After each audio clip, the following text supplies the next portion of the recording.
Hey guys, this is your host Thomas Tyree here from On the Hot Podcast. Today, this will be the Combat Series episode number 99 for you guys today. We're going to kick things off talking about the sport of boxing, and I'll be sharing my fight summary on the fight that took place last night in the sport of boxing between Canelo Alvarez and William Scull. So last night at the super middleweight division, it was Canelo Alvarez who defeated William Scull by unanimous decision to become a two-time undisputed champion at the super middleweight division. Now, to be honest with you guys, this Canelo Alvarez and William Scull fight was horrible last night, and overall this weekend, the sport of boxing, Friday night, Saturday night, boxing was just terrible. And honestly, there was something missing for Canelo Alvarez fighting on Cinco de Mayo weekend. Canelo Alvarez normally fights in the States, in Las Vegas, Nevada, in the T-Mobile Arena. And for a lot of casuals, a lot of people didn't even know that Canelo Alvarez was fighting this weekend because the fight was hardly hyped up for him chasing to become a two-time undisputed champion fighting William Scull. And honestly, I don't know if the time frame in Saudi Arabia played a factor. I mean, they're obviously hours ahead of the States. And by the time Canelo Alvarez and William Scull were done fighting, or in the middle of their fight, it was 6 to 7 a.m. in the morning in Saudi Arabia. And honestly, the stare down between Canelo Alvarez and Terrence Crawford was more entertaining than the 12 rounds that we got between Canelo and William Scull. But as I digress, Canelo tried his best to entertain his fans. I mean, he was walking down William Scull, cutting the ring off, and you could tell William Scull was only there for a payday at the end of the day. He was landing the pity punches and fighting for survival. And one of the judges scored it 115-113. If you do the math on that, that's 7 rounds for Canelo and 5 rounds for Scull. So one of the judges believed that that fight was very close based off of the game plan that William Scull had, running around the boxing ring, landing pity punches in order to wow some of the judges.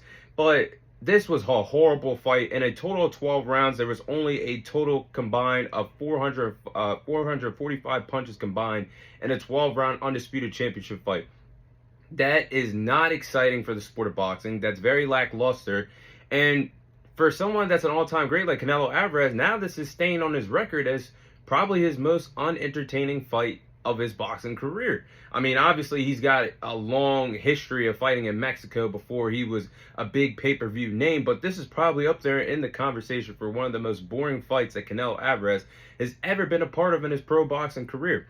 And he even admitted it after the fight. He even said in the interview after the fight that he hates fighting fighters like that. But at the end of the day, you got to point the finger at Canelo Alvarez also because he handpicked William Scull to take that IBF title from him, the IBF title that he never lost. Remember, he was stripped of that IBF title. And, he was stripped of the IBF title because last September he decided to fight Edgar Berlanga for Mexican Independence Weekend. And he handpicked William Scull to become a two-time undisputed champion. So at the end of the day, you could have had a fight against David Benavidez or a stronger opponent than William Scull. You have nobody else to blame but yourself. And you put pen to paper to fight with Turki Al-Sheikh on a 4-fight deal. This includes you fighting outside of the States, fighting in Saudi Arabia in Cinco de Mayo weekend where your fans can't really enjoy you for Cinco de Mayo weekend. So at the end of the day, it's unfortunate, but if it's anybody to blame, you got to point the finger at Canelo Alvarez because he handpicked William Scull. He cherry-picked him. So, I mean, the game plan for Canelo Alvarez, as I said a few moments ago, he did try his best to make this fight entertaining. He was walking down William Scull, cutting the ring off, being in control of the fight, controlling the pace of the fight. And Canelo Alvarez tried to target the body throughout the fight. He had some success doing that, landing the left hook and the straight right hand. I believe in the 5th round, the uppercut shot was his best shot that he landed on William Scull, because William Scull was on his high horse running around the boxing ring all night. But William Scull should have never got this fight. Again, I said last week on the podcast, he was a B-minus fighter. A lot of people didn't know who he was. If you were somebody that pays attention to the sport and will watch anything at times, you would know who William Scull is. But if you were someone that tunes in every now and then or only watches the big fights, you had no idea who this guy was. And man, William Scull, I don't see him getting a big fight on a big-time platform anytime soon. Maybe never ever again, because this guy was only in there. You have a chance to be immortalized and become an all-time great at this respective division. And you had a chance to pull off one of the biggest upsets in boxing history. And you were only there to survive for 12 rounds, only there for your biggest payday of your career. This is horrible. And the fight honestly looked like a sparring fest. This looked like a practice zone where a boxer is either practicing defense, a boxer is practicing their technical skills. trying to get better. This did not look like a pro fight. It honestly looked like a sparring fest the way how this fight played out for a total of 12 rounds. So, looking at Canelo Alvarez's record now, he now moves to 63 wins, 2 losses to his two draws to his Hall of Fame career, 2-time undisputed super middleweight champion, the first ever and the only ever undisputed super middleweight champion in this division. And at this point, I just feel like in Canelo Alvarez's career, I know he doesn't have much left in the gas tank. He's been around for a very long time. We do the math on it, 67 pro fights is a lot for a human to put into the sport, the sacrifices that he's put in. But at the end of the day, he's got to move away from fighting these B-minus fighters or fighters that are only there to survive. He's handpicking these opponents from here on out. We know Canelo Alvarez is doing this. So I'm looking at his last few fights. Jermell Charlo. Once he scored the knockdown against Jermell Charlo was only there to survive. Jaime Mugina. Once that happened last year in Cinco de Mayo weekend, once Alvarez took his will away, he was only there to survive. Edgar Berlanga, same thing. That was a 12-0 shutout last year in September. And now William Scull. So we have to see Canelo fight some top-tier competition. And I just feel like when Canelo, the opponents that I just mentioned, honestly, once they feel the power of Canelo Alvarez, they're only there to survive 12 rounds and they have no aspirations to fight again.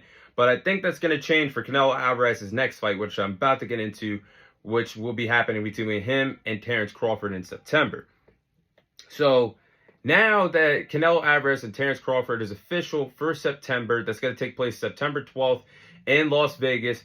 I'm really looking forward to this fight between Canelo Alvarez and Terence Crawford. I think this is two top 5 pound-for-pound fighters in the sport of boxing today. This is going to be an incredible fight. And yes, both are hitting the end of their boxing careers. But I feel like if there's anybody that can beat Canelo Alvarez at this particular point, other than the people that will say David Benavidez, it's honestly Terence Crawford.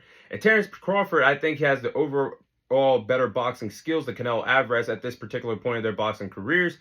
And the advantage, when you think about it, obviously goes to Canelo Alvarez because he's been fighting at this super middleweight division for quite some time now. Terence Crawford has to move up 2 more weight classes to 168 pounds, a weight class that he's never fought at before. So you have to say the advantage goes to Canelo. But if we're talking about boxing skills, the boxing skills, I believe that goes in favor of Terence Crawford. Plus, I want to see how this undercard plays out because it has been announced that CEO of the UFC, Dana White, this is going to be his first boxing card with the partnership that him and Turki Al-Sheikh have. So I want to see how the undercard's going to look. This is Dana White's first boxing promotion, his first boxing card since returning back to the sport. So I'm looking forward to seeing how this event plays out. I am kind of curious why this is taking place on a Friday night rather than a Saturday night. But we'll see how this plays out. But I am looking forward to the big monumental fight between Canelo Alvarez and Terence Crawford. But that is my Canelo Alvarez and William Scull fight summary.